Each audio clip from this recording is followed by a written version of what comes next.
Selamat pagi saudara dan sahabat dimanapun Anda berada. Senang berjumpa di dalam One Verse a Day. Kita mau merenungkan firman Tuhan. Sebelumnya marilah kita berdoa. Ya Allah, kami sungguh bersyukur untuk kebaikan-Mu, untuk hari baru yang Tuhan beri, untuk kekuatan iman pengharapan di dalam Tuhan. Kami mau belajar dan merenungkan firman-Mu hari ini.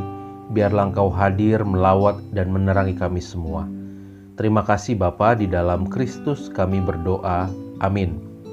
Saudara, firman Tuhan hari ini dari Wahyu 7 ayat 9. Kemudian daripada itu aku melihat, sesungguhnya suatu kumpulan besar orang banyak yang tidak dapat terhitung banyaknya, dari segala bangsa dan suku dan kaum dan bahasa, berdiri di hadapan tahta dan di hadapan Anak Domba, memakai jubah putih dan memegang daun-daun palem di tangan mereka.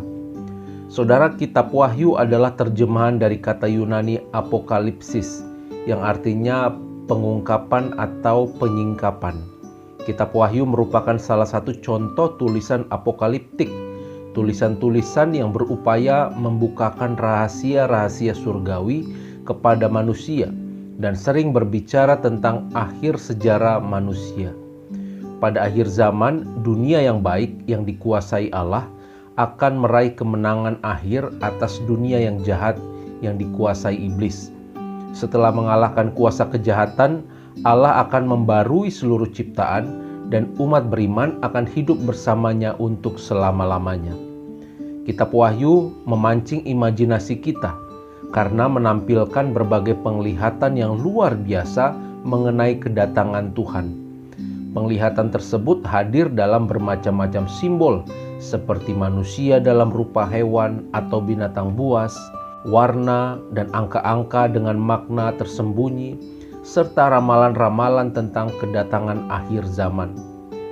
Saudara, kitab Wahyu yang ditulis ini merupakan jawaban atas berbagai pertanyaan iman jemaat pada waktu itu. Sekitar abad pertama, seluruh penduduk di wilayah Kekaisaran Romawi diwajibkan untuk menyembah dan mempersembahkan kurban kepada kaisar-kaisar yang menganggap diri sebagai dewa. Orang-orang yang menolak dianggap mengkhianat dan itu dapat dijatuhi hukuman mati, saudara. Nah, situasi inilah yang membuat jemaat Kristen bertanya-tanya, jika mereka tidak taat terhadap kaisar, apakah jemaat akan punah? Bagaimana dengan keyakinan mereka bahwa Allah berkuasa dan akan memerintah dunia ini?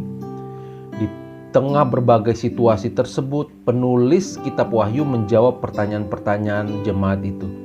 Ia menyampaikan bahwa dunia penuh dengan kejahatan dan bahwa jemaat Kristen mungkin saja menderita dan bahkan harus mati.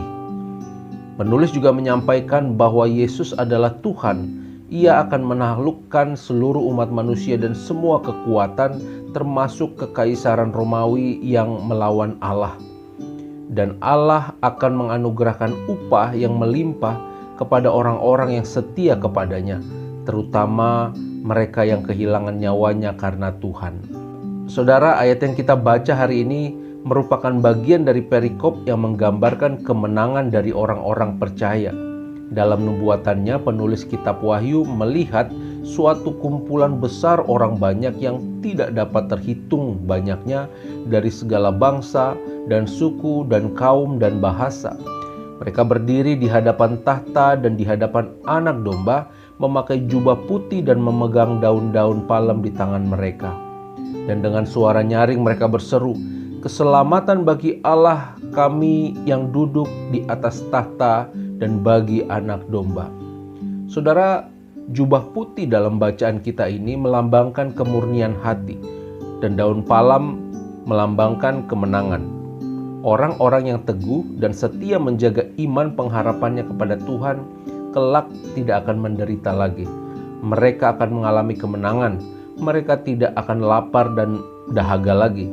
Matahari dan panas terik tidak akan menimpa mereka. Sebab Anak Domba yang ada di tengah-tengah tahta itu akan menggembalakan mereka dan menuntun mereka ke mata air kehidupan. Dan Allah akan menghapus air mata dari mata mereka. Saudara, pengharapan yang ditawarkan oleh penulis kitab Wahyu ini kiranya boleh juga menjadi pengharapan kita di tengah-tengah perjuangan iman yang kita alami saat ini.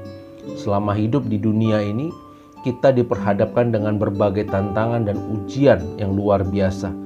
Dan ada banyak sekali orang yang terjatuh. Dan mungkin kita termasuk juga orang-orang yang pernah mengalami kejatuhan iman tersebut. Akan tetapi kita diingatkan hari ini agar kita tetap teguh dan memantapkan langkah iman kita di dalam Kristus.